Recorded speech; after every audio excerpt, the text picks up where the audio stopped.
This episode is brought to you by the Marine Corps Association and Foundation. The Marine Corps wants Marines at all levels to be able to make sound and timely decisions, and Marines can hone their decision making capabilities by being put into situations that require them to think critically. One way that the Marine Corps Association supports this is by providing decision forcing cases. A decision forcing case is a decision making exercise that places participants in the roles of historical protagonists who, at some time in the past, faced a particularly challenging problem.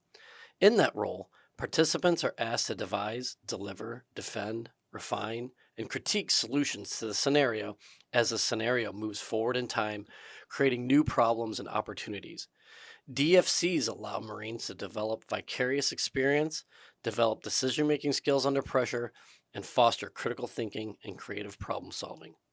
This is one of the many ways MCA supports Marines through an adult learning methodology. Learn more about our programs and support to Marines at mca-marines.org/professional-development. That's mca-marines.org/professional-development. Hey, Scuttlebutt listeners, this is episode 180.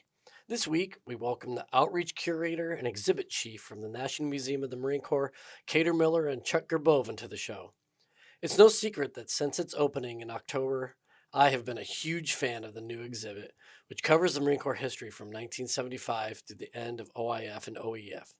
For those who haven't been, please go check it out. And for veterans of the recent long war, it's a must. One of the things that has always intrigued me when I visit museums is how these exhibits happen.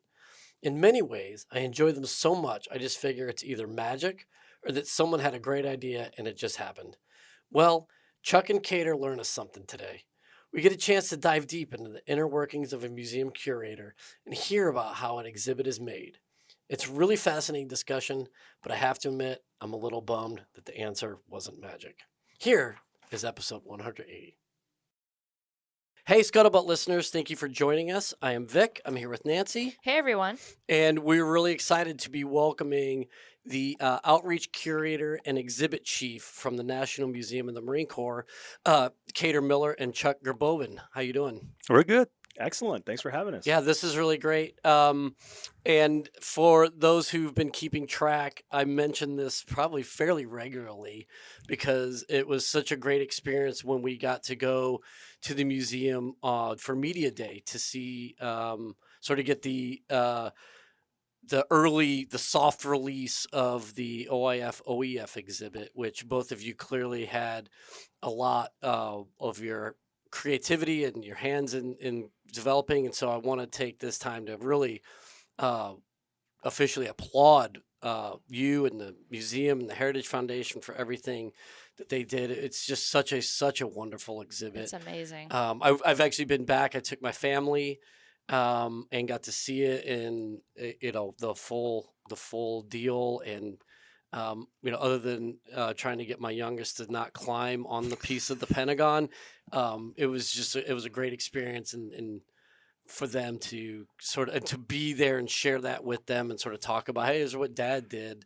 It was really very special. So thank you for doing what you do and for sort of immortalizing that period of Marine Corps history. Well, thank you for the comments. We appreciate it. Yeah, no, that's so good. One point I'd like to make, though, it's not just OIF, OEF. It goes back from 1975. That's right. All the way through. That's so, right, yeah, it's everything. It's a pretty big chunk of history and a not very big space either. So, we have to tell a lot of stories in that. And you guys do such a great job in that, and then we'll talk more about the flow and because I really am so fascinated with just how an exhibit comes into being. I think before we even went to the Media Day, I'm like, how does this even happen? Right. And I think a lot of us take for granted when we go to museums, we get to see it, and we're just sort of either whether you're doing the audio tour or just kind of walking the ground, you get so caught up in all of the information that sort of lose sight of the fact that this is like years in the making and lots of planning, and it's an unbelievable amount of creativity and thought goes into it. And yeah, these things don't just like appear like, hey, we should have an exhibit. Bam, there it is. What do you think? And so I really love to sort of pick your guys' brains on like how does an exhibit come to exist? And but before we get into that, if you guys mind talking a little bit about yourselves and how you came into such unique roles there at the museum. So Cater, you kick us off. Like, where are you from? How did you end up becoming the outreach curator? All right. Well, I'm originally from Georgia, and I joined the Marine Corps 3 days after I graduated high school. Went to boot camp. And that was in 2001, right before the September 11th attacks. Wow. I was actually home on boot leave when that happened. So Oh, wow. my 4.5 years in the Marine Corps were definitely colored by the events that happened next. I was in the invasion of Iraq in 2003, and then I did 2 more MU deployments that went, straight to Iraq, the 13th MU and the 15th MU. Who were you with during the invasion? Well, so I was an aviation ordnanceman supporting the MEF at the Okay. time. So we were on different forward arming and refueling point teams. Yeah. So it was really task organized. So Okay. just, I guess part of the air combat element for Yeah. for the invasion. So because we'd go different places, and it wasn't I think the unit we were attached to was Marine Wing Support Squadron 371. Okay. And we had different aviation units attached, fuelers and air control and all sorts of things. So it was a Yeah, I hodgepodge. think one of the few times that actually like got to rest was when they set up Viper, and we were finally like pulled into Viper. Like, you got about an hour, man. Like, get it like instantly like out. Like, don't threaten me with a good time. So, that's awesome. So, all right, so you did your Muse stuff, and I got out of the Marine Corps in 2005. Went to college, and that was around the same time that they were building the museum. Hadn't opened yet, and I looked at Leatherneck magazine actually, and there was an advertisement Woot for woot. it. yeah, And I was like, that's where I want to work. And because I didn't know anything about the federal government at the time, so I emailed Charlie Groh, who at the time was the deputy director of the museum, and said, hey, I'd really like to work there. And, he responded, which was really nice. And he wrote me an email. Well, this is how you get hired into the federal government. Graduated. I went to work for Marine Corps Logistics Command in Albany, Georgia Yeah. for a couple of years, and was doing logistics, and it was predominantly in vehicles. A couple years of that goes by, and I was looking at USA Jobs, and they had a job listed for the assistant ordnance curator, and you needed to have expertise in explosives, which I had, vehicles, which I had, yeah, and a history degree, which I had. I'm like, oh my God, Yeah. this is for me. So I applied, and the rest is history. So I've been here since 2010, okay, and that was a perfect time to get on the expansion project because I came. We built my predecessors built the museum in 2006 with World War II, Korea, Vietnam, and then in 2010 went back and did 1775 and brought it to World War II. So then the last phase of the museum was this era. So it was a perfect time for me to be part of the museum and work on the expansion. So it just couldn't have worked out better for me personally because I got to help develop the story. That was my story You in got Iraq. to help tell your own story. So, and then, in ways, I'm too close to the story. So you have to take a step back and evaluate biases, like how does this bias my opinion? Am I, Yeah. giving, so, Interesting challenges. that is Yeah. interesting. Because I always thought like. I guess I just never even considered that there would be a bias that you'd almost seem like, hey, here's a history guy who has experience. This will be perfect. But yeah, no, you're absolutely right. Like, too close. we Yeah. all see it through very different lenses. Well, Yeah. and you're very close to one part of the exhibit. Am I allowed to even say that you're now immortalized as part of the? He's Oh. one of the cast figures. Oh, Yeah. nice. And my vanity would dictate that I would beg for you to ask. me Okay. what else we could talk about. Okay, so I'm Let's- really let's glad talk I more brought it about up. Actually, let's talk more about Yeah, it. so Yeah. we can get into more of that later, but he is part of the exhibit, Yeah. which is pretty cool. Which is, and we definitely want to talk about that aspect of what the museum provides. Because we were going through, I think it's Haiti, of walking by, and I looked at one of the mannequin that standing next to the Humvee, and I'm like, I actually know that guy, and so I texted him. I'm like, dude, are you a cast model here? And he goes, yeah, I am. Like, so, but It's an interesting feature of the museum because we don't know what the careers of those Marines are going to be, and as most people may or may not know, all of our cast figures are molded off active duty Marines. So we may have a future commandant immortalized somewhere in the yeah, museum. yeah, that's That's so very funny. cool. Well, Chuck, talk about yourself a little bit, please. So I'm the opposite of Cater. I have no military background. I'm from Ohio, up in the Cleveland area. My background is more entertainment. I'm a technical theater major, basically design, Oh, wow. lighting, audio, things of that nature. After college, I was in broadcast television for a while. Oh, wow.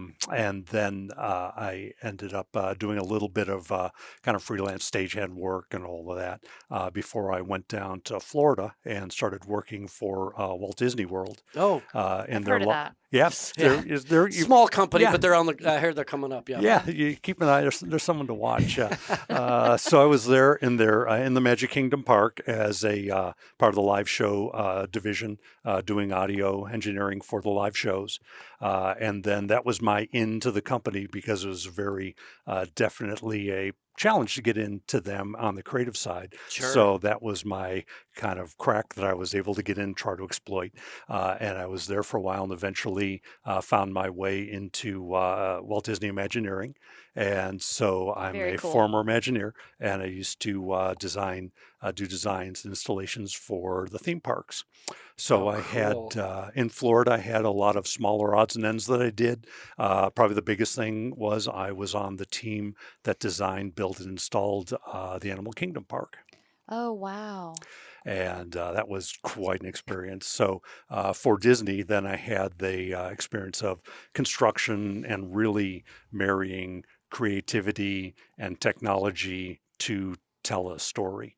And after some other freelance jobs and time passed, I eventually got hired on at the museum in 2005 before the museum opened.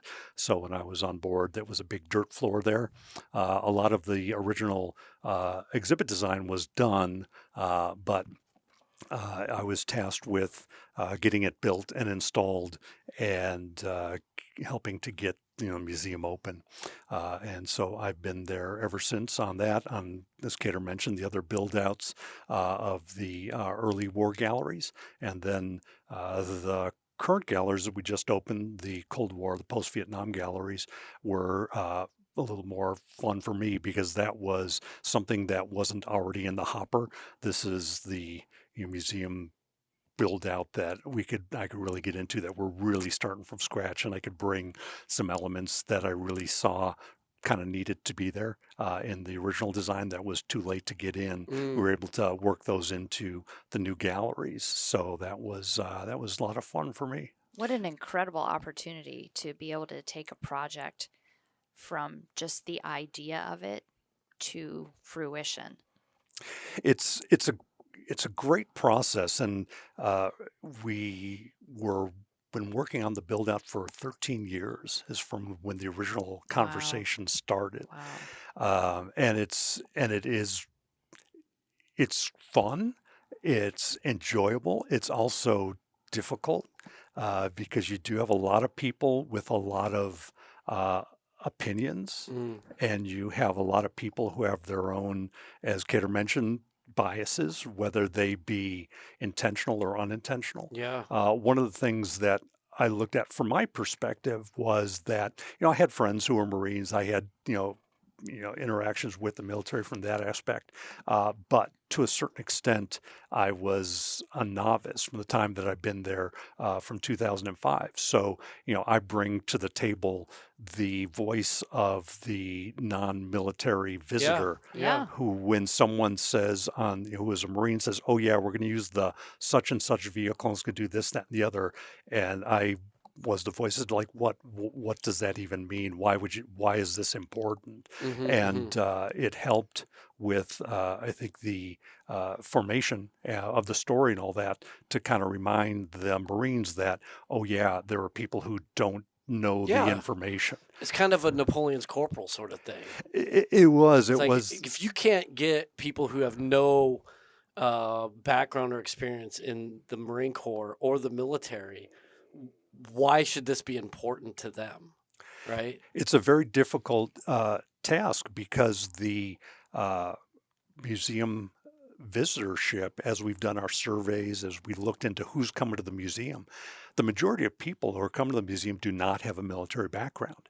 So the trick becomes, how do we build a Marine Corps museum and tell the Marine Corps story in such a way that it actually communicates the information to the visitor without dumbing it down to the point where it's insulting for the Marines. And that becomes a big trick. Interesting. Yeah.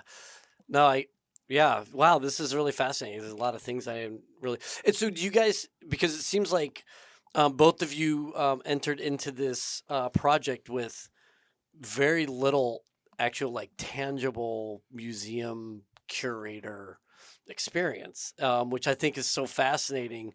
I really applaud the museum and the Heritage Foundation for seeking out talent and not just, looking in the typical stovepipes that you would want to find. You're like, hey, this guy did a great job at X, Y, and Z museums. Let's bring this guy or gal in.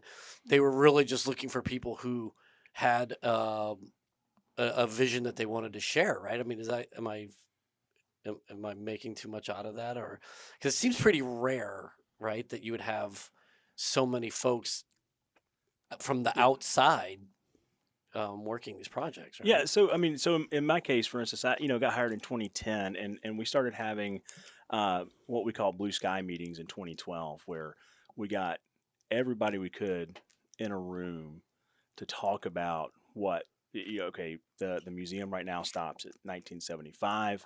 We're going to pick it up in 1975. What's important to tell? So, in a sense, we also knew that Afghanistan wasn't over with. So we know that as we're building that story out, things are going to change. Like we know that. But at the same time, I had worked for kind of go back to the original point. I had worked at small museums before. Okay. So I did have some curatorial experience coming into this, and the artifact selection phase of this didn't actually start till 2014, 2015. So now I've got 5 years at this museum. So because it's such a long process. Yeah. The other thing that I think is really important about selecting talent and expertise in these things is we've learned in the museum community that people often want a seat at the table to help drive their story. So it's important to ask people, hey, what's important to your community? What's important to your job? These how did your job affect this war, or how did these the things you were doing in the 1980s affect the Marine Corps that goes into Desert Storm?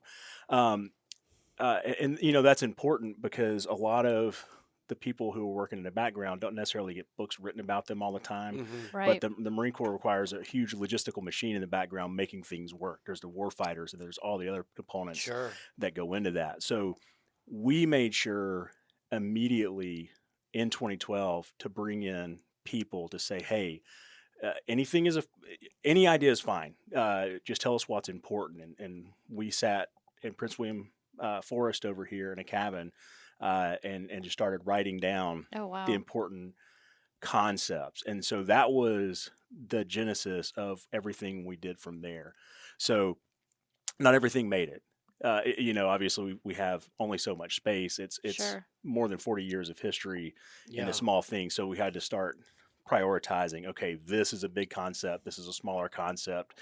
This is something that we might need to write about in books, but it may not necessarily need to be on the wall. So we had several years to suss that out. Immediately we saw that we didn't have all the artifacts to support these things. So then, in addition to asking experts in the community, we started saying, okay, how do we tell these stories? Because unlike a book where you can just write everything and use photographs, we at museums need artifacts to help tell those things, and some artifacts are more appealing than others.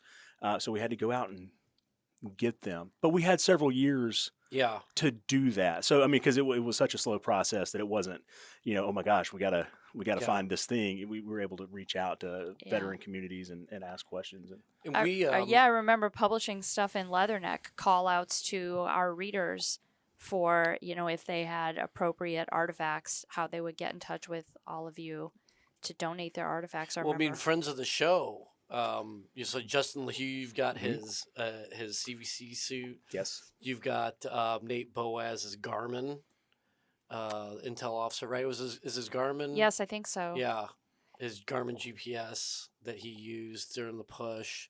Jeremiah and Jim Workman's. Navy Cross, right? Yeah. It was Yeah, an so- interesting challenge because we were in the design process telling a story that wasn't finished. And That is an interesting challenge. so we have artifacts that we didn't have a lot of artifacts because they hadn't been donated yet. Mm, So the concept of how do you wrap that up and how far do you go, and telling a story that you have the realistic deadlines of the graphics have to be written, the contracts have to be done, and all that. You have to end it, but the story is going to keep going on was a big challenge for the project. yeah. What speaking of the project and how and so in some ways as a lay person is just sort of a enjoyer of or a connoisseur of museums and exhibits and stuff. There's this idea, right, that pictures tell 1,000 words, but you mentioned already, Cater, like limited space. And so little things that you pointed out during our tour for the media day I thought was so fascinating that I probably wouldn't have necessarily picked up on my initial go through the exhibit. But for example, having the F-18 over the 9/11 piece because of the fact that F-18s were running actual combat missions after. Not just F-18s. That particular F-18 That, right. was the first one to take off in support of the patrols Right. after September 11th. So it was not just F-18s. That particular one was the first one. Right. Yeah. Off the Yeah. ground Thank for you the for Marines. making that point because it's not like it's a model. Right. Correct. Yeah. I mean, it's a like you look at it's a no shit F-18, but the way it's positioned and how it's telling the stories that it is, you've got first responders, you've got the F-18, you've got a piece of the Pentagon. I mean, I guess talk us through like how do these things come to be? Like because it's so meticulous, but yet so well crafted. Well, I'll start with this one, Chuck, if that's all right. But, basically, so at 2010, they hired me to be the assistant ordnance curator, which was largely the vehicle and artillery collection. So in that collection at the time, we've since renamed it, was the firearms, edge weapons, explosives, vehicles, artillery, tanks. So pretty wide section. And almost immediately they said, hey, we need to know what vehicles you want to put in the museum. And here's the thing, the Marine Corps uses a lot of vehicles over this time period. So you have to pick the most, the most important ones. So I picked what I thought were the best ones. So I put a priority on vehicles that had a known combat history, vehicles that were Marine Corps only, and vehicles that I thought people could have a conversation around. So those are the most important things for me. So I came up with a list, and the list was an M60 tank called Genesis 2, which was one of the first tanks over the berm into Kuwait and Desert Storm, an LAV, because Marines use those in the United States, nobody else does. The AAV, which has a combat history, Yes. right? Yeah, I was waiting for it. Yeah. So those are good because those are Marine Corps vehicles, combat history. But also put a Humvee in there because anybody in this time period has been in a Humvee, and they're loud and they're hot or they're cold. Depending on what you can't Yeah. really talk. And in the movies, they're talking. I know. You got to project, and you get a sore throat, and they're not fun. But it's been already. My concept was that I wanted to give something to the visitor where almost anybody in the military in that time period could go with their grandchildren and be like, yeah, I drove one of those and it was terrible.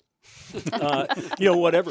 But here's Great memory, great family yeah, memory. great memory. But something to But connect that with. actually happened. I mean, we were talking. You have the MRAP that just had the vehicle strike, and there you've got the corpsman treating the casualty. You got the vehicle, and I actually sat and explained to my kids like, this is why the MRAP and the JLT or the MRAP with the U-shaped hull and Yeah. how the suspension system worked and everything, the blast attenuating seats and all these things, and like you said, super uncomfortable because I still have 65 pounds of gear on me and I can't take it off when I go into the vehicle because that's also part of what is helping keep you alive is that you're wearing proper PPE, and so you just got all those conversations with them. And so yeah, it mission accomplished. Like it's right there. Sure. Yeah. Yeah. So I picked all the vehicles and the artillery piece that's in right.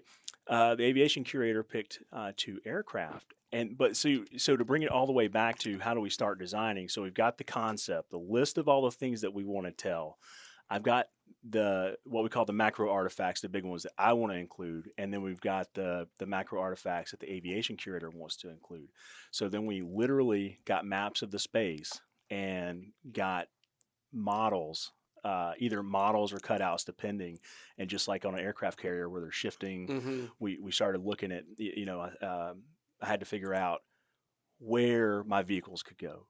For instance, like the M198 howitzer could have gone literally almost anywhere in the museum. Right. It had a specific combat history to Desert Storm, so that's where it goes. The M60 was only Desert Storm. Right. But the Humvee could go in a lot of different places. Our AAV could have been a lot of different places. The MATV is a certain place. So now we have to say, okay, well, these can slide timeline wise. We have accurate history, but these have to be here. So then things have to start being placed and starting to wrap how people are going to walk around. So there's a lot of thought, and I think Chuck should talk a little bit more about that instead of me. But there's things like crowd control and flow. How are people going to experience this? How do people read on the wall? So it's more difficult for people to read on the wall from right to left. So you're reading, if you're walking down a wall, if you're walking from right to left, it's hard to read and go to the left again. So it's easier for people to go left, go left, right. So all these things go in it, and we started figuring out where the vehicles and where the airplanes can go, and started just designing walking paths for that, and then overlaying the concepts of, hey, we got to talk about Desert Storm, we got to talk about Urgent Fury, we got to talk about all these things. So, well, that's really fascinating. So, Chuck, I mean, what were the problem set that you saw, or like, because based off what Cater's saying, I mean, even the direction you're walking matters. So like, I guess your Disney experience must have played huge into that. Well, yeah, and the early phases when we're, as Cater mentioned, getting the ideas on paper, just everyone get in the room and just throw out whatever's important to you, is always the fun time, because that's the the blue sky session. No one's wrong. Anybody and everybody can throw your ideas out there, and then you end up with this mass of information. The difficult part comes, then you got to start making decisions, and then you start realizing reality hits hard. One of the things that shaped the design was, and I want to kind of stop for just a second and let people know that the Marine Corps Heritage Foundation is our nonprofit partner, and they build the physical shell of the museum. And then Cater and I and our staff are civil servant GS employees, and we fill that shell with the exhibits. So the timing was very good in that the foundation was getting the design of the overall building finished because the building physically still hadn't been completely built yet. So with that, we knew the physical size, we knew the exact layout of how much space we had in the museum. And so that was a first parameter that we could throw on the table Yeah. as we start to transition, so we know how much space we have to work with. One of the things that we realized real fast with the list that Cater had was in this era of Marine Corps history, every vehicle was just freaking huge. Yeah. And we just didn't have room for everything. And It's like being on an amphib.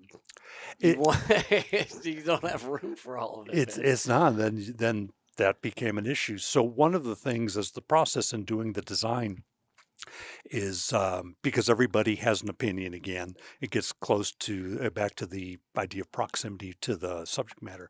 We have to have some rules. And so, and to be fair, also, I should mention that we did contract with an outside design firm to help with the exhibit design, which again was a benefit because you had yet another neutral voice to help with the layout and help with breaking ties.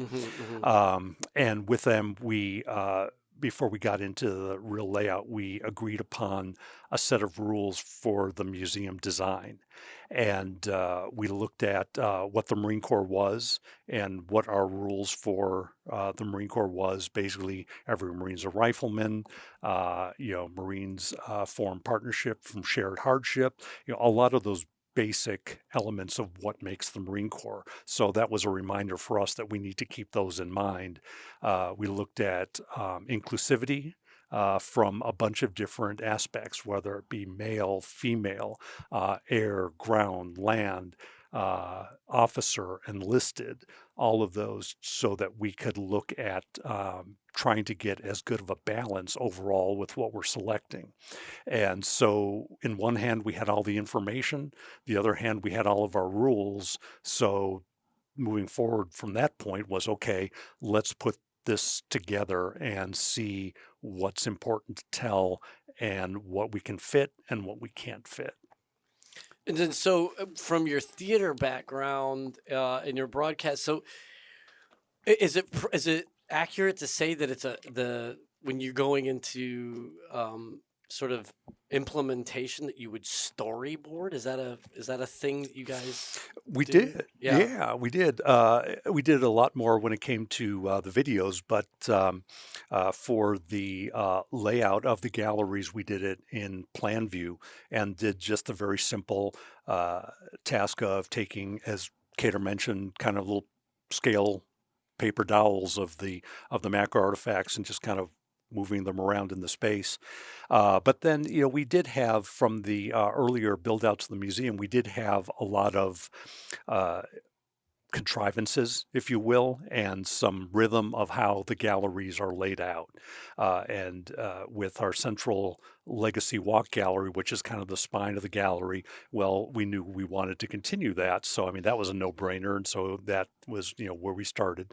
But then for the historical galleries, you come to in the very first scene, and we did break the galleries into scenes, is an advanced organizer, which explains the circumstances and the geopolitical atmosphere of that region at that time. So again, things like that, marine life exhibits of how the Marines are living in those particular eras. Yeah. So there's a whole list of those that are, okay, we want to continue those. And the part of that challenge with that is we want to keep those ideas and contrivances in the new galleries, try to use any new technologies that we can, but not make the new galleries so different that they didn't blend with the old galleries. That was going to be my next question. How much did you have to, as you were imagining how Yeah. the new galleries would look and feel, how much did you have to take into consideration how everything else already looked to make it seamless, to make it not feel like two separate museums, but one complete story. Yeah, we're very lucky from the standpoint of being a new museum. We started from scratch, and with the early gallery, we already had standards for what the graphics look like, the fonts that we use, and all that. And that was what we continued with the new gallery. So again, with a visitor coming to a space, if you come into a bank, or people go to banks anymore, or to A maybe bank? What's that? exactly, maybe supermarket is a better example, but I mean, you walk in a supermarket, you expect that, okay, I'm going to go to the produce section, Mm. the milk's going to be in the back and all that. How, or you anticipate how you're going to interact with that space. You go into a place like a museum, you have no idea Right. what to do. And so it's really important to not confuse the visitor, because with the earlier galleries, we've trained you, whether you realize it or not, what to expect in the Good galleries. point. And if you break that rhythm and Yeah. do something different, it may be great, but it's going to be dissonant with the earlier galleries. Yeah. Yeah. So it was important, at least for me, to look at these and galleries and make sure that we kind of do the same thing, but try to do them a little bit better. One of the other issues that we had when it comes down to the nuts and bolts is in our early galleries we used a lot of large wall murals, which were images that were blown up to a large scale and formed backdrop for exhibits or other graphics. Those were all sourced from film and for combat photographers and other similar folks who were shooting out in the field. With this new era, we thought, for photographs and for a lot of things, we thought, hey, this is the modern era. This is going to be so easy because all this stuff is going to be available. And we found that that wasn't the case. There were a lot of photographs available Really? from the late, into 90s, 2000s, but that was a time when everyone started shifting to shooting on digital Yeah. format. Mm. And for the Marine Corps and for the military, those photographs were only going to be used for publications. So the biggest they were going to blow anything up was like 8 by 10 inches. And so for them, it was low resolution, high volume Yeah. of shooting. So we found a lot of great, awesome photographs that we couldn't use because they just weren't high enough resolution to blow up. Yeah. No, that makes total sense. Yeah. I mean, just thinking of, I think when I went back to Iraq in 07, 08, every one of my squads, actually every fire team had a camera because we were doing so much sensitive site exploitation. But like you said, they were the little, Sony digitals, and they would, you'd classify the little, whatever thumb drive, not thumb drive, but the whatever the Card? SIM card, Yeah. yeah, the SIM card, and then we would hand that to the Intel guys, and then they would go through hundreds and hundreds of pictures because they're looking for stuff to either build a case or whatever, whatever Intel people do, whatever Can I- intelligence. Here, But- here's an interesting thing Yeah. about that for digital, as and my colleagues over at History Division could talk a little bit more about this, but because digital was a new frontier, so you go from people using typewriters, compiling their reports, or computers where they type it, but then they print it, so there's a paper trail. There's a huge swath of the early 2000s where the historical record isn't as strong as it should be because units are just putting things on thumb drives, and those Yeah. thumb drives aren't getting transferred. So Yeah. there's written documents, there's photographs, there's all this stuff that's kind of not as you go For into the digital sure. age. It's easier to take a bunch of pictures and hit delete, and you think that, but if somebody misplaces the thumb drive, Exactly. it's gone. Hey, I hate to. This is a great rabbit hole. I hope it doesn't take us too far. But yeah, I mean, and then we had the advent of Merc Chat, right? On the Blue Force tracker, you were sending sit reps via the Merc Chat, which was a secured line.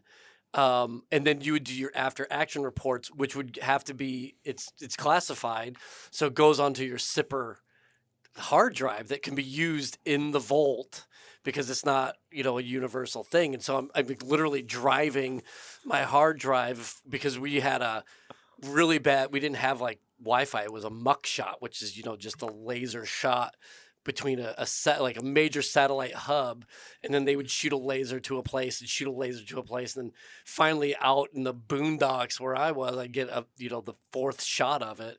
So I couldn't send a ton of data up to higher headquarters on things like that. So I'd have to, hey, the next time there's a convoy up, hey, Sergeant so-and-so, here's my SIPR thing, take it up there and give it to, Captain so-and-so, and he's going to do all of our after action stuff via the SIPR. But yeah, where did those hard drives go, right? Yeah, where's everything at? Yeah. So, Fascinating stuff. All right, sorry. Oh, no, that's fine. The development then of the galleries took a little bit of a different flavor, and then we realized that we had to lean more on recreating atmospheres than relying on photographs. Yeah. Which honestly, from my background, I was all into, because that was what I liked doing too. So then it was taking a look at the areas we're trying to simulate, and more in our Afghanistan Iraq gallery. This is much more appropriate than our other gallery. But again, in the first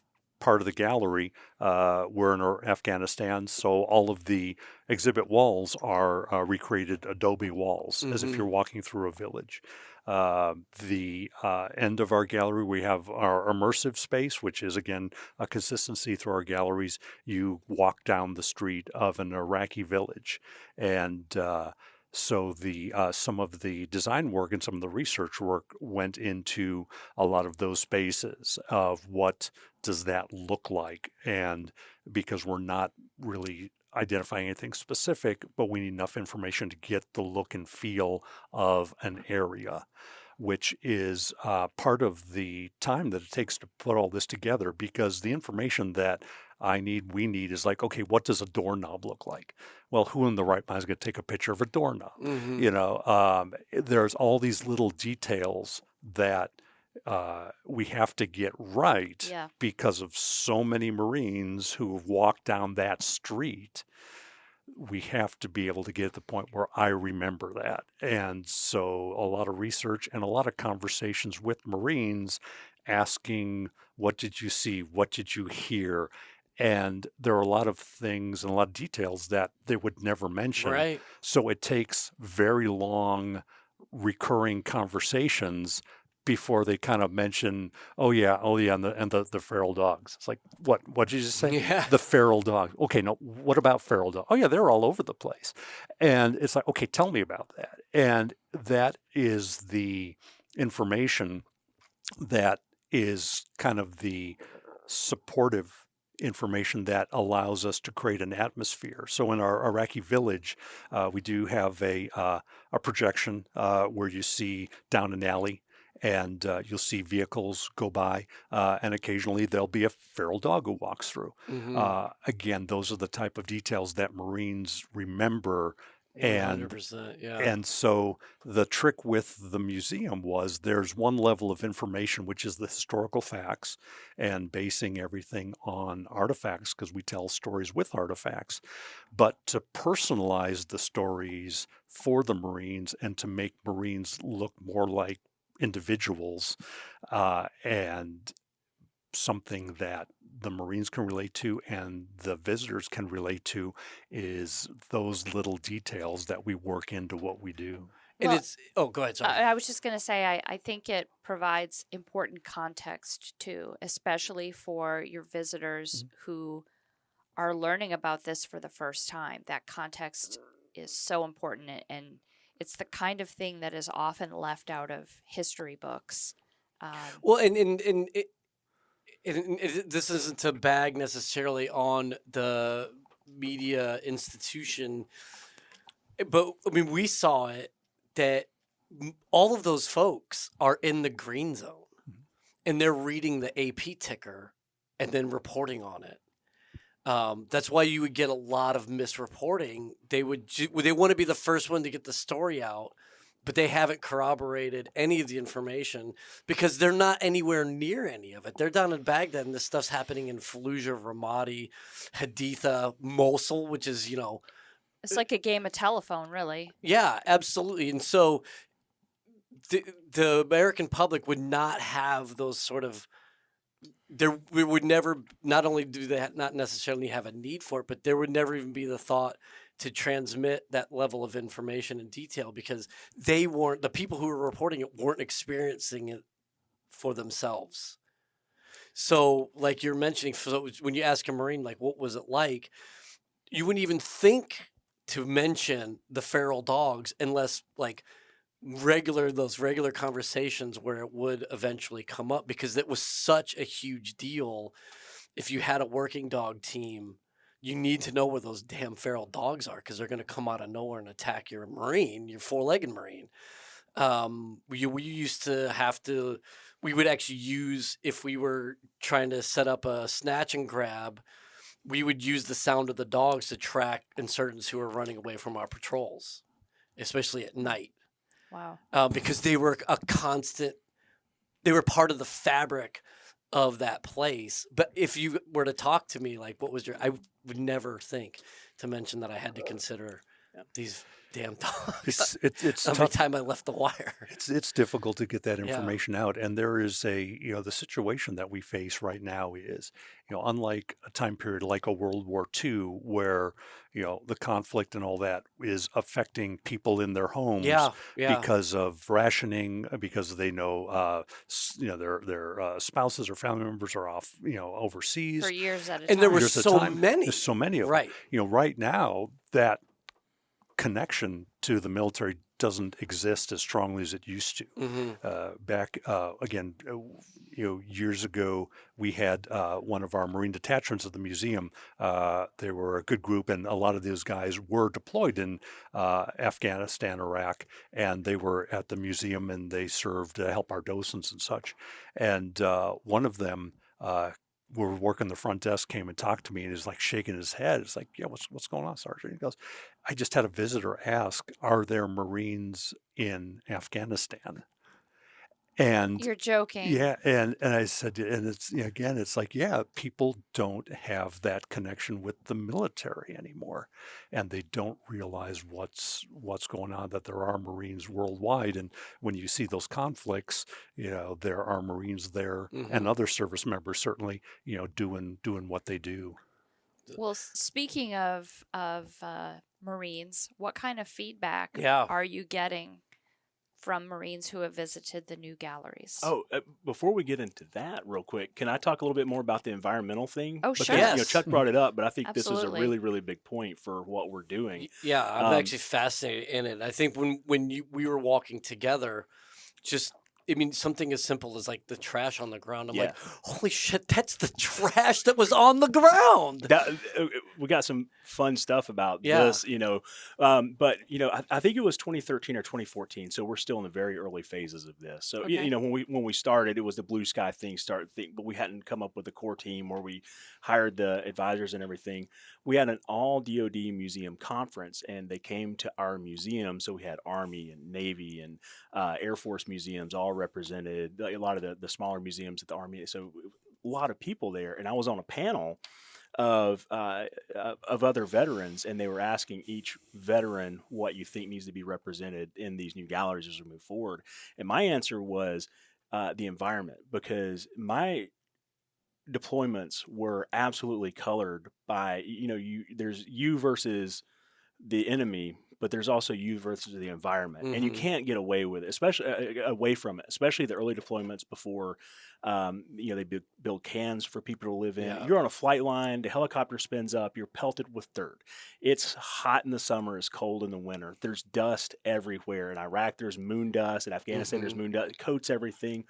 The very first time that I was in a convoy going through a town in Iraq, this is during the invasion, they had us go condition one weapon, which most listeners will know is like where you put it around in the chamber, and I slid my slide back, and it just froze open because of all the sand. I was like, oh no! So I had to break it apart and clean it real quick. But it was just pervasive. You're eating it. You're eating the dust all the time. Sweat gets in your eyes, but it's muddy. The thing that I remember was just how many flies there were. That's before the invasion started, my unit we were working 12-hour shifts, and we were doing it from noon to midnight and from midnight to noon, so that people could sleep in the cool, like at least get Hmm. some cooler parts of the day. So you go to sleep at 2 in the morning, after you eat mid rats. The thing that would wake me up is it would start to warm up, so I'd have to take my sleeping bag off. But then when you did that, flies would start crawling over your face, and at that point you've only had maybe 4 or 5 hours of sleep. You're tired, but there's just no sleeping after that because you're so. All that to say, like when you're on the Mew and you leave San Diego, it's really nice, but then you start to get to the tropics, it's really, really hot. And I was on the Peleliu, and our berthing wasn't air conditioned, so it was Oh, so hot, and we were right over the berthing. So I mean, just sweating through every night. So the environments that we created in the museum can't replicate that, but we wanted to give enough flavor for it. And Chuck came up with some really good ways to replicate these things. And I'm hoping he'll talk a little bit about some of the environmental stuff that he came up with. That's fantastic. That you can't. It's not going to be yeah. like it, but it'll give you at least The a talking sense point. of it, yeah. When I was in grad school, I went to George Mason, and I had a professor named Dr. O'Malley, and his father-in-law was a retired lieutenant general named Bernard Trainer, and General Trainer is an awesome guy. He was quite the iconoclast. He wrote a lot of critical books. He's a fun guy to read, and I think gives like alternative perspectives to a lot, Desert Storm and Operation Iraqi Freedom. And Dr. O'Malley, when he found out I worked for the museum, was kind of laughing at me a little bit, and he said, "Oh, you guys have all those experiential things. What's the point?" And I gave my answer. I was like, yeah, but it's kind of cool, right? He said, oh, yeah, it's really cool.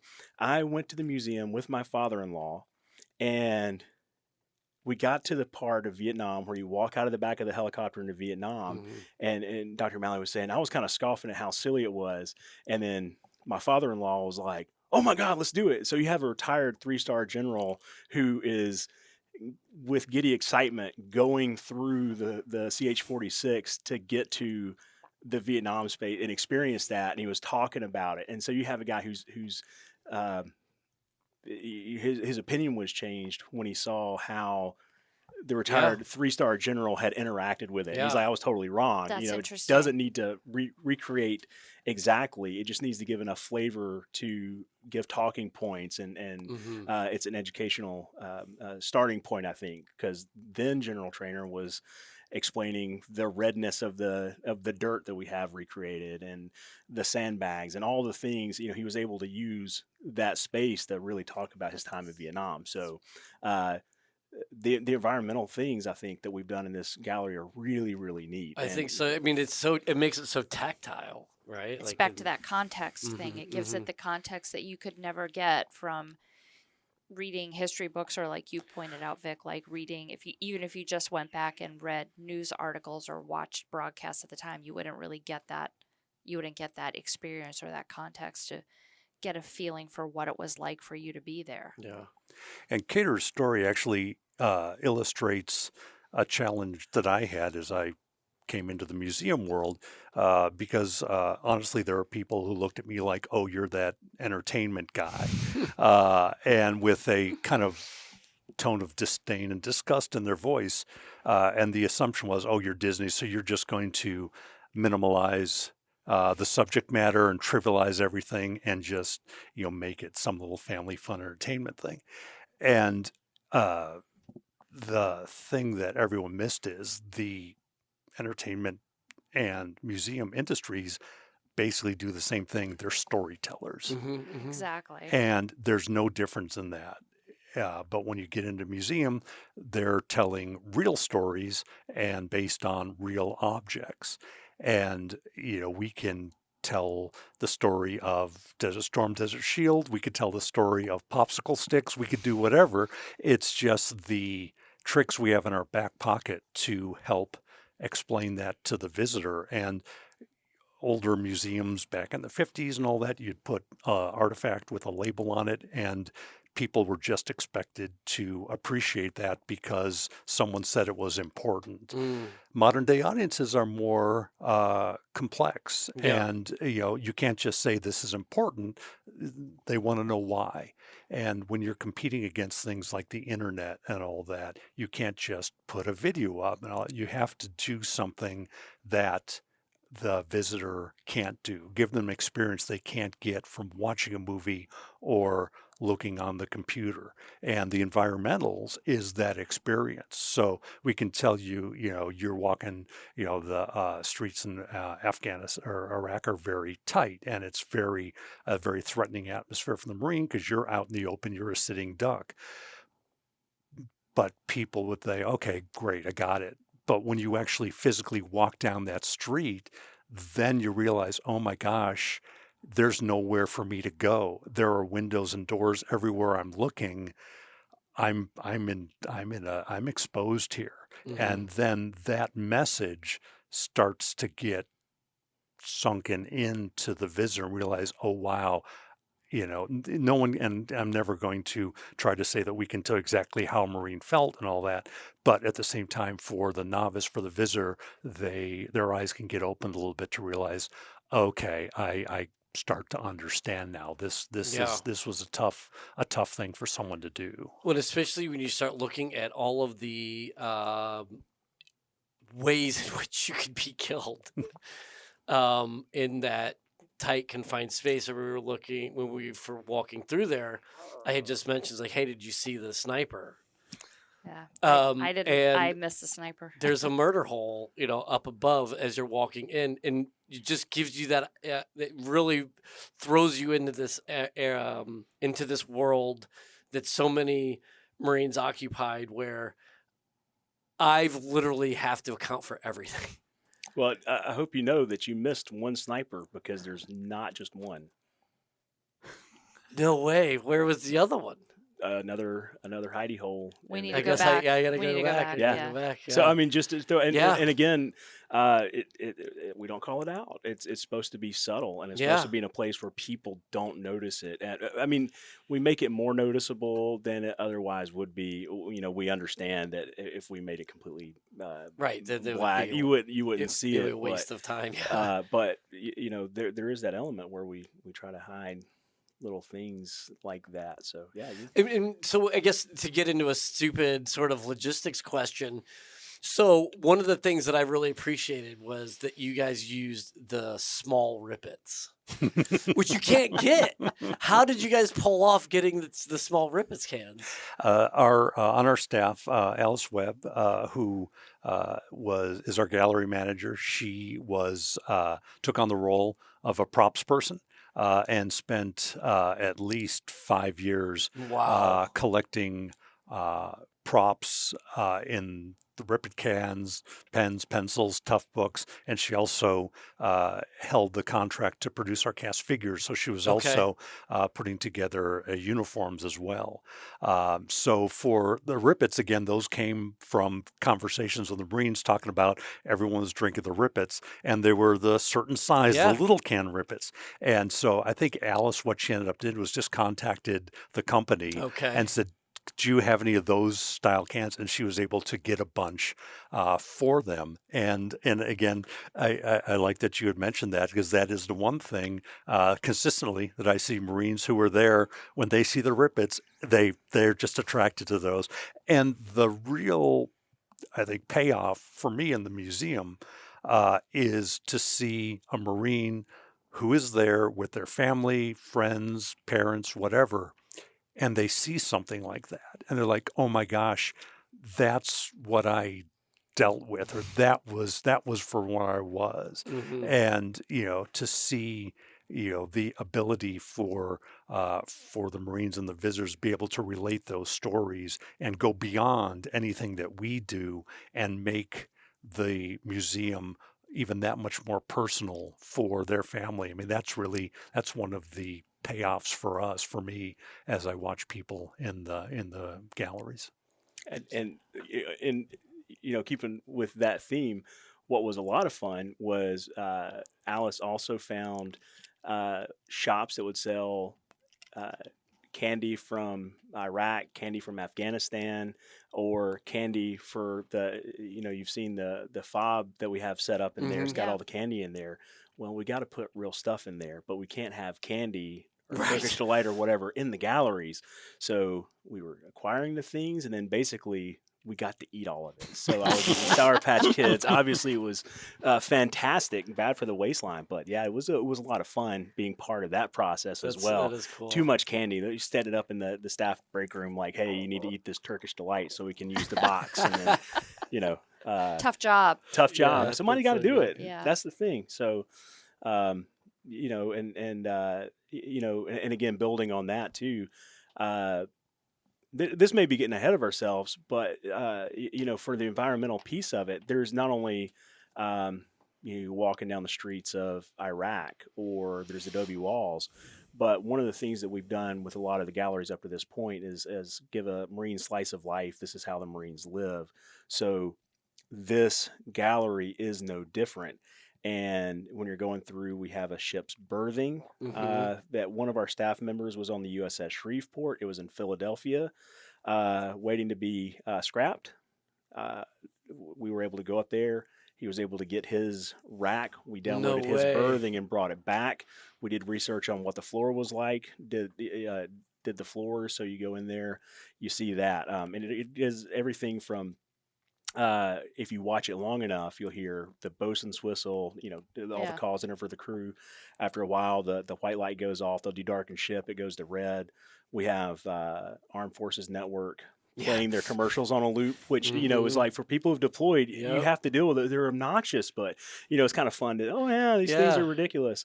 You go around the corner for Afghanistan, we have a forward operating base. And, we had, by that point, a wealth of photographs to go on. So everything in there is authentic in the fact that we based it all on pictures. We had a bunch of scrap wood left over, so we made shelves and we put the candy in there and hung up flags and like our state flags and college flags. And I think those are fun. And like what Chuck was saying was really cool is you're walking with Marines. So I like to go to the museum and watch how people are reacting to things, and they'll get to the fob or they'll get to the ship's berthing and you see them like tap, and point, and then you see them start talking and gesturing and they get excited and talk. "Oh, this is how I live. Can you believe that we lived in this berthing space?" It was, to me, and to answer your question about guest reactions, that's because we haven't been open that long, so we're not getting a lot of comment cards yet. We've got a few of them, but that's how I'm gauging people's reactions is how animated, how much they talk, and people can't go through the gallery. So when you're down there with an OIF or OEF veteran or a Desert Storm veteran, they can't really make it very far without stopping and talking and pointing out artifacts or pointing out the environmental stuff. Yeah. And to me that indicates that we at least got some of that right, and that makes me very, very happy. And again, when I was selecting artifacts, not just the big ones, but when I transitioned into picking small ones also, you've got your hero type things where you have LaHue's stuff on this, but you also have your everyday stuff. Like we have an Arabic Pepsi bottle in the OAF gallery. We're like, oh yeah, I remember that. So I just want people to be able to talk about, celebrate our heroes, but also talk about the mundane everyday things as well. So again, when they stop and have a 10, 15-minute conversation at an artifact case and they're just talking about it, we've created the conversation that we wanted people to have. So that must be really rewarding for me. both It's of you. very. Yeah. Well, and one of the other experiential things that is so unusual, or maybe it's becoming a little more popular now, is we talked about it a little before the show. There is a smell component to one of the galleries. Can you talk about that a little bit, Chuck? Yeah, the Iraqi village that we built does have a scent cannon in there, and it is blowing out a combined scent of cordite, burnt plastic, and human feces. Sounds about right. And for humans in general, the sense of smell is a huge, huge trigger of memory. It Yeah. is. It's We unbelievable. It's part. I mean, I'm actually glad that for the media day portion that one wasn't ready to go, and not because I think we all have an aversion to smelling a shit bomb, but it does. It is that. I mean, if it just unlocks probably things it's you hadn't a thought different part of of your sense of for smell a is in a different decade. part of your brain Yeah. than your other senses. It's right to your limbic brain. I think so. It- Like your lizard brain. it's very That's primal. yes. Yeah. So that we'd done that a little bit in the earlier galleries in the Bell of Wood with our Bell of Wood video. We have a cordite scent, which we're kind of refurbishing now, so it hasn't been quite as effective as it has in the past.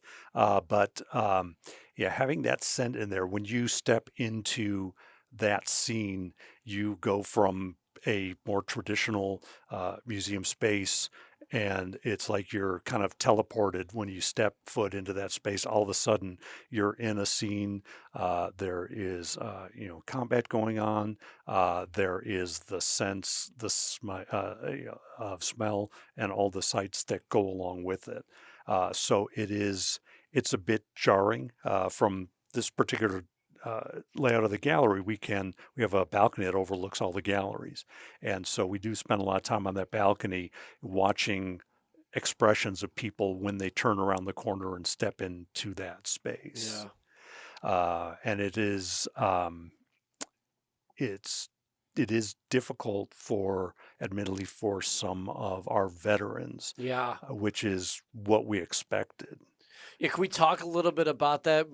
In the pre-show, before we started recording, we had mentioned that we have, a mutual acquaintance, friend of the show, who went through, and I had actually talked to him before he went in and just said, "Hey, look, I got the media day version of it, and it was extremely visceral. You're gonna get you're getting both barrels. So I just want to warn you that there could be, you may have a reaction." And he was very appreciative of being candid with him. And then I think it turns out we'd found out that did indeed happen. So could you guys talk us a little bit about what your considerations were in that? Because it seems like you could almost get caught in this mentality, like, we want to make this so perfect with all of the right intentions to do this for the veterans and to do it for the American, but to lose that sensitivity that maybe it's too real. Yeah, so could you, I don't know, talk a little bit about the ideas you had going into this? Yeah, it's a bit of a balance act, and it kind of goes back to our visitorship and all that, being with veterans and the general public.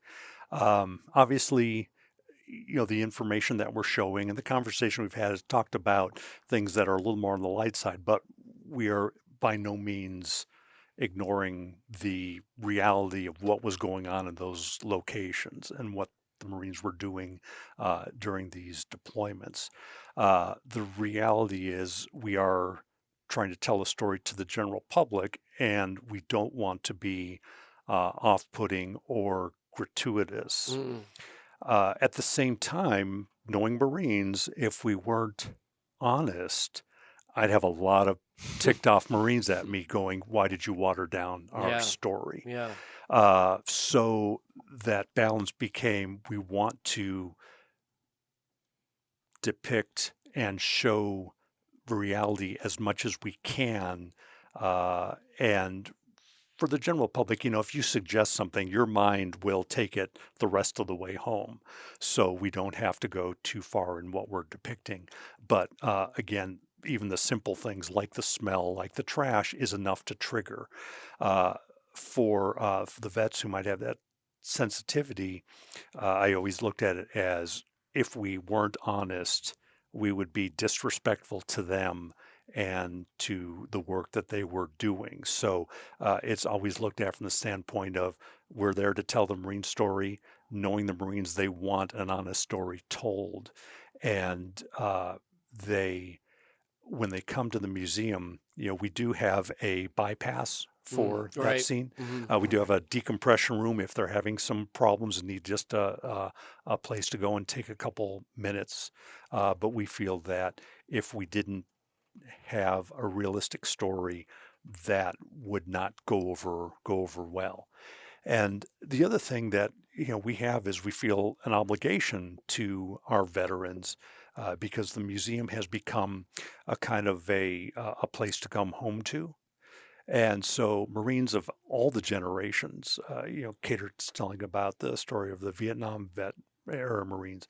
We've had, Korea vets and all they've come in and, Marines, they're not going to be forthcoming with a lot of the details of what they experienced. And we got a lot of letters of people saying like, we were at the museum with Grandpa, who was a Korea vet, never said a word about his service, but we walked through Talk Tom Pass and they they were looking at that and Grandpa stopped and all of a sudden he started telling stories and opening up about his experience. So what we hope we're providing for Marines is a place to let that out. It's a safe place for them to kind of let that information that's been kind of festering or kept hidden out to their family and friends. So ultimately, with those early galleries and these new galleries, I'm hoping that this is a place where it can be a cathartic experience. And admittedly, maybe going around seeing that scene, it's like, okay, I don't want to see that. I'm going to walk away. Yeah. But then maybe next time they come back, and maybe they can step in there just a little bit. Again, it's a safe place to kind of re-experience that. So aside from all the history and the story, I'm hoping, and we're all hoping, that this is a place that Marines can come and hopefully deal with some of the experiences that they've had. Yeah, absolutely. Especially given the sort of rapidity, is that even a word? But how rapid the world and the global climate is change or is sort of has a disposition towards imploding. um, it's so easy to sort of forget that.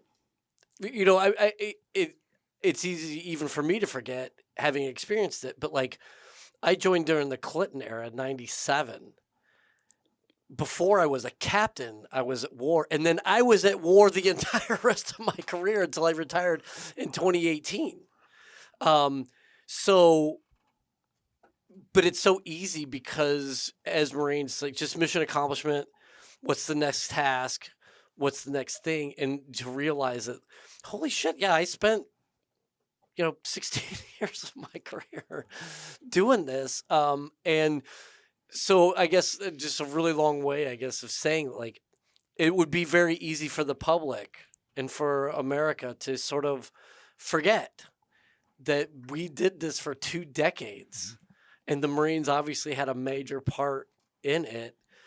So it's so great that you guys have captured it for posterity and have done it in such a way that it can be a way of opening up, of family members getting to know other family members, maybe aspects of their lives that they don't know because Marines don't like to talk about themselves, and a chance for those Marines to remember. And then, I mean, for me, the sense of pride, not for what I have done, but that I was part of that.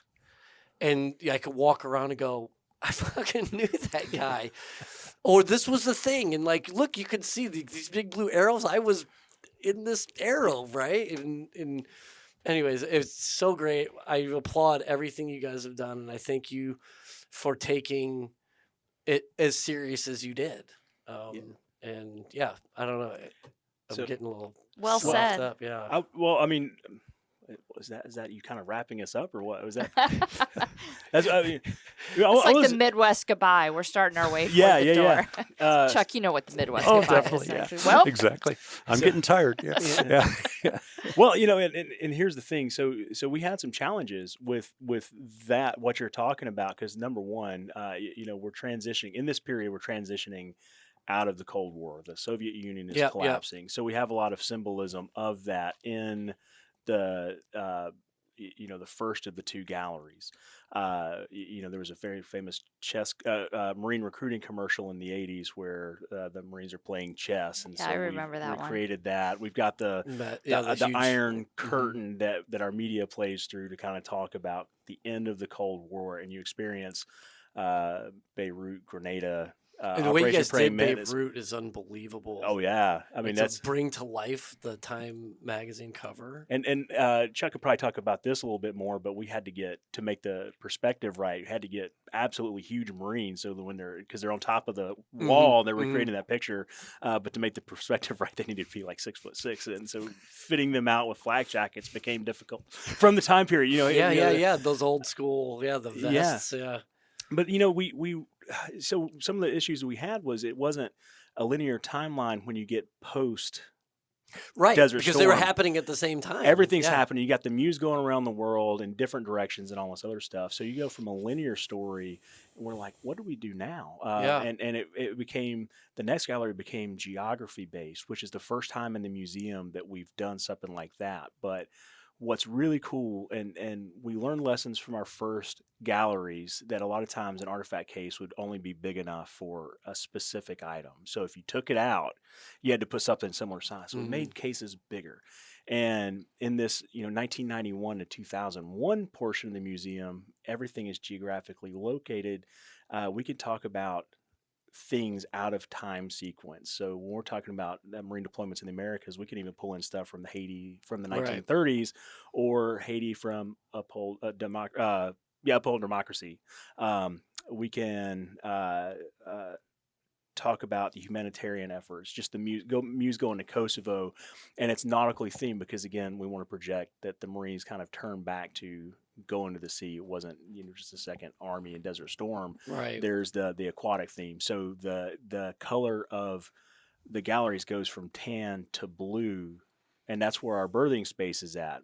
That's where our AAV is at. It's symbolically coming out of the water. And that particular AAV does have combat history. It was hit by a propelled grenade in Desert Storm, and there was a Marine killed with it. And it came to the museum briefly, and the Marine Corps recalled it, upgraded it, and it served in the Marine Corps until 2002. We got it back. And so the story of that one is told there, just how. And, AAVs come online in 1972, and there's still AAVs in the Marine Corps. So, I mean, just a tremendous. You can't have a Marine museum without having that be a part of it. And then it kind of reverts back to linear timeline after September 11th. But that gives us the opportunity to how do you tell the stories where the Marines are going to the Caribbean and they're going to Europe, and they're just doing South Asia, all the things that the Marines are doing.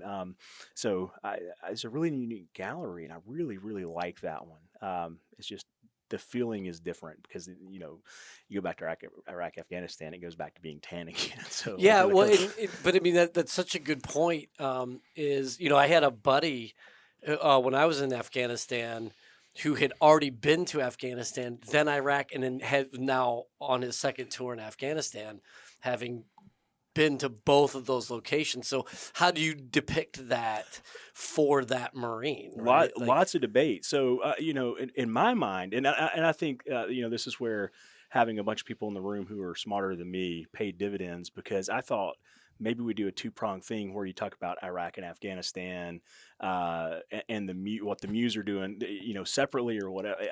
I couldn't really wrap my mind around it. That was a really difficult question. And what we came up with was the geographical based 91 to 2001 gallery.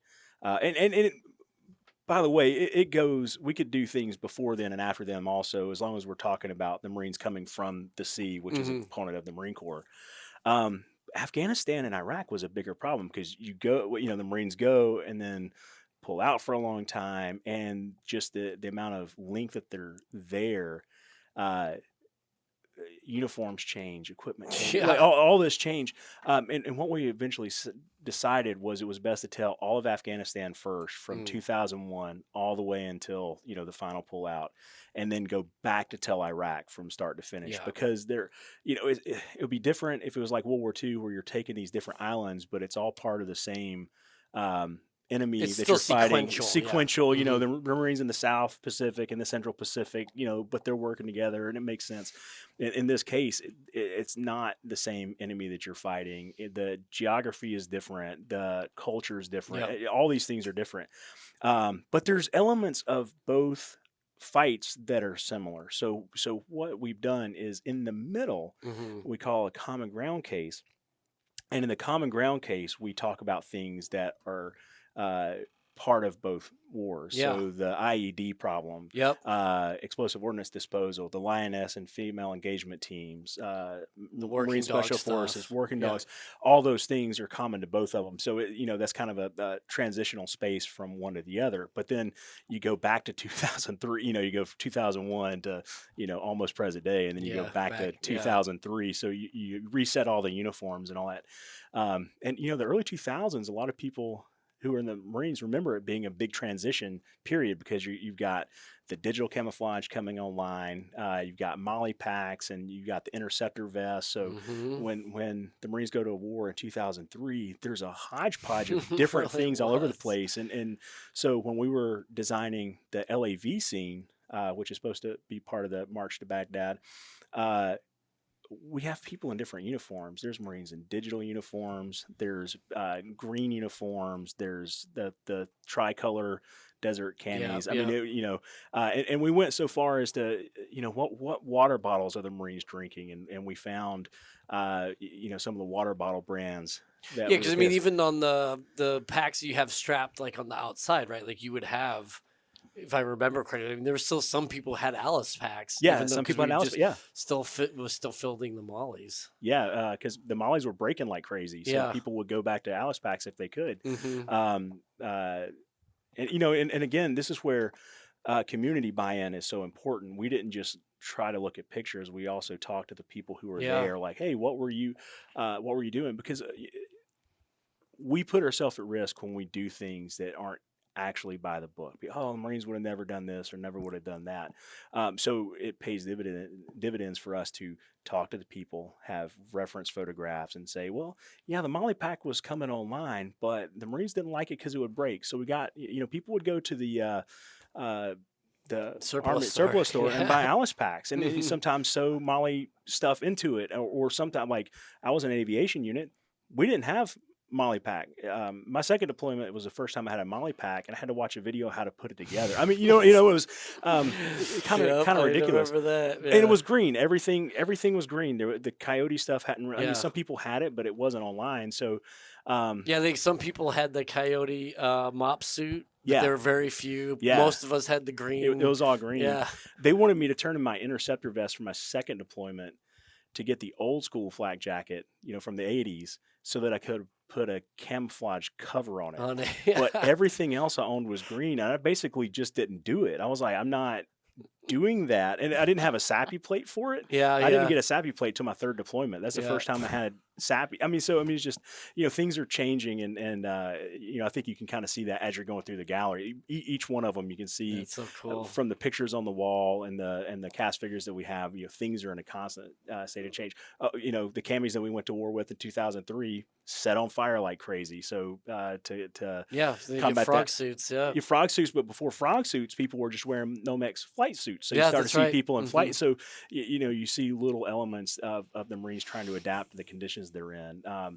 You know, just one more story on that is, you know, IEDs weren't really a thing. I was an air winger that we were that concerned with, and it wasn't until my third deployment going to Iraq. I was in Camp Buring, and I think it was like January or February of 2005. And they made us watch a video on IEDs, like, "Hey, you guys are about to convoy up. These are the things you need to look out for." And it was just like a school presentation where they brought in a TV on a cart, and you know, like, if you see wires, you better be careful. And then we flew to TQ anyway, so it wasn't even a big thing. But I mean, it was just interesting. There wasn't a lot of armor at the time. Yeah. No, I You know, remember when they first started talking about IEDs. I'm like, you mean a landmine? like, They're no, like, much more no, than it's that. a lot different. You gotta watch. Oh, sometimes they'll build a pile, but the real one's actually closer. So you Mhm. focus on the pile, and you know, it becomes a cat and mouse game. Yeah. But you know, the IEDs dominated both wars for so Yeah. long, and they were simple to make and everything that the Marines literally. I mean, just for instance, Chuck talked about how much bigger things are. The MATV is a replacement for an armored Humvee, Hmm. and in our galleries, you can see both of them, and you can see how much bigger things go, and that affects the Marine Corps because now when you've got the preloaded MPS ships all over the place, Yep. it's really really hard to fit something that is that much bigger and heavier in the same space. So Yeah. the Marine Corps has to make decisions on, well, how much weight can we carry, or are we willing to make the force this much heavier and need this much more fuel for extra protection because of Well, the cube space on ship. And, yeah. and how do you even bring it back if you want to keep them? Or does it fit, because at a certain point, like the 7 tons, some of the ships, they were having to fold down the windshields, and people were driving looking underneath the steering wheel because the Right. overhead was that close. I mean, so because the ships came online in the 50s and 60s, Yep. and back then it was Big Jeeps deuce and a half, or yeah, it was 5 much ton smaller. maybe is the biggest thing. Yeah. Constantly bigger, and Yeah. a 70-ton Abrams that has a jet engine, and so if you have to have a blast deflector on the back of it, and if you angle it up for too long, if you turn on the Abrams and have the deflector going up, it can warp the steel above you. So if you have it on, you have to drive it back and forth to keep from heating up. So I mean, there's all these things logistically that start happening in this time period that I kind of geek out about. But you can see that, I think, in the galleries. Yeah. From the 1975 to the end, you see how the Marine Corps changes as the armor changes. Helmets go from the big high cut Kevlars to the low cut Mhm. Kevlars because for all the reasons. But And I'm sure you get this in any sort of especially in military history where it is so much adaptive learning and learning while in contact sort of thing. But it feels like this period, maybe just because it was so much longer, that cat and mouse aspect of it must have really been hard to capture in the galleries because it really was almost day to day. Like if you talk about the IED portion of it, you could see sort of the evolution of it, but then you see next to it the evolution of our counter IED stuff. You got like the Thors, and then the Minesweepers, and then So again, really well done. I could probably talk about this forever. But... I can and will. Well, I'll tell you what, we'll finish up. You can stay, and then I'm kidding. No.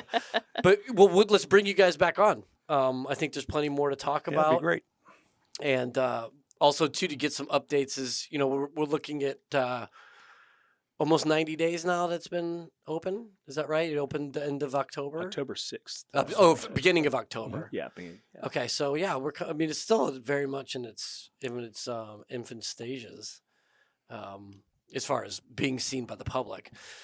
Very much in its mature stages as far as presentation. Sure. But again, Yeah. absolutely Amazing. love it. It's so good. For all of our listeners, if you're in the DC area and you don't come and check out this exhibit, then you truly are missing out. So yeah, come down to Quantico, check out the National Museum of the Marine Corps, and definitely swing by and see 1975 to current. It really is so good. So thank you so much for being here to talk about it. It was really fascinating to get to see like how these things come to be. So Yeah. Thank you for having us. We enjoyed the conversation. Looking for insight, inspiration, and community? Tune in to Behind the Camouflage, the podcast made for Marine Corps spouses by Marine Corps spouses. We cover everything from navigating military life to finding joy in the journey. Subscribe now wherever you get your podcasts and stay connected with those who understand. Scuttlebutt is a production of the Marine Corps Association. You have heard the voices or contributions from Major Vic Rubel, USMC retired, Nancy Lichman, William Truding, and our guest. Ty Frazier is the editor, sound engineer, and technical producer. The Marine Corps Association is not an agency of the U.S. government. The opinions expressed in this episode are the personal views of the participants and do not reflect the official position of the United States Marine Corps, the Department of Defense, or the Marine Corps Association.